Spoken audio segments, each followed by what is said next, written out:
देखा था। अच्छा ए हमन तो कथे का कथे लेना बता सही सब मन तो कथे का प्यार की कागज पे दिल की कलम से पहली बार सलाम लिखा मैंने खत महबूब के नाम वो मैंने खत महबूब के नाम तोरो मन होते नहीं हो बिल्कुल नहीं तबे तो कथा का कहते ऐसी दीवानगी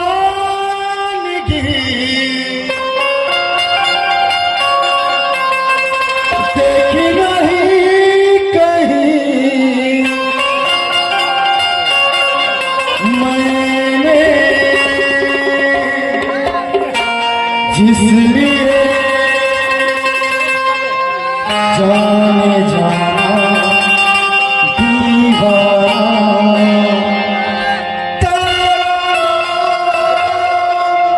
लिख दिया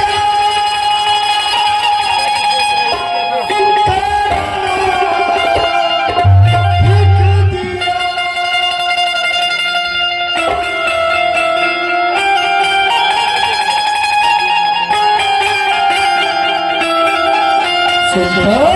अरे मोह नजर तो तोरे बाहर है निर्मोही तब तो कथो ए हाय ओहो हाय उर्दा कसदार मजेदार ये भैया पतरीली कैसे मोला तो लागत सिमला मिर्ची में भुलाए हंस रहे ये सब मन तो कथे